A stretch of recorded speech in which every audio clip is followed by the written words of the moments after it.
এই কি অবস্থা? কেন? কি অবস্থা? ঘর থেকে বেরিয়ে দেখি ও মা, এই যে দেখছি কোনো সাধারণ ছেলে নয়লা, এ হচ্ছে আমাদের দিদির বেস্ট ফ্রেন্ড। আমি না ভুলে গেছিলাম যে ভ্যালেন্টাইন্স উইক চলে এসেছে। জীবনে যখন বয়ফ্রেন্ড নাই তাহলে মনে রাখবো কেমন কথা। একদম ঠিক, দিদির একখানা বয়ফ্রেন্ড নেই, কিন্তু দিদির তিনখানা বয়ফ্রেন্ড আছে। এটা যত্ন করে রাখার দায়িত্ব তো আমার, তাই না? দেখো, দিদি সবকিছু বলে গেল, দিদি কিন্তু দিদির দায়িত্বটা বলেনি। মানে যখন দিদির বয়ফ্রেন্ড ছিল না, তখন দিদি বেস্ট ফ্রেন্ড যত্ন সহকারে যে গোলাপ দিত, সেগুলো যত্ন করে রাখা দিদির যেমন একটা দায়িত্ব ছিল, ঠিক তেমনই দিদির বয়ফ্রেন্ড আসার পর পিন্টুকে লাথি মারা দিদির একটা দায়িত্ব ছিল। আর দিদি সেই দায়িত্ব খুব ভালোভাবে পালন করেছে, সো এর জন্য একটা হাত তালি।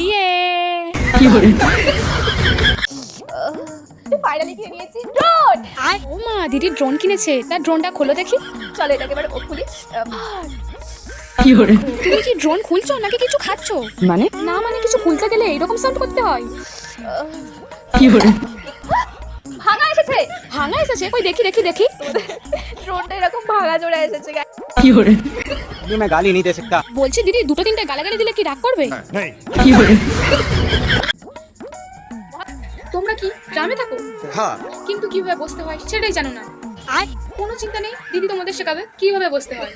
চলো, পাটা দিয়ে এইভাবে বসতে হয়। अच्छा বসে তো পড়লি, এবার উঠবি কি করে? চিন্তা নেই, দিদি তোমাকে এটাও শিখিয়ে দেবে। এইভাবে করে উঠে তারপরে একটু দিদির মতো পিছন দিয়ে নাগিন ডান্স করে নেবে। তাহলে তোমরা বসার ওঠা শিখে গেলে। এরকম আরো টিউটোরিয়ালের জন্য সাবস্ক্রাইব করো।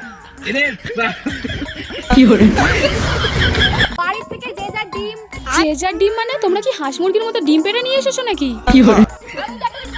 দিদি একটা ডিম খাবে কেন বলো তো? দিদি কত রাত জেগে কত পরিশ্রম করে ডিম পেড়েছে, আর একটা ডিম দিচ্ছ। আর 10-15টা ডিম দাও দিদিকে।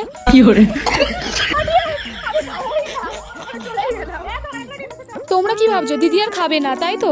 हाँ আরে না, ক্যামেরা বন্ধ হতে না হতে ওখানে সমস্ত যা খাবার আছে সমস্ত কিছু দিদি খেয়ে একদম সাবার করে দেবে।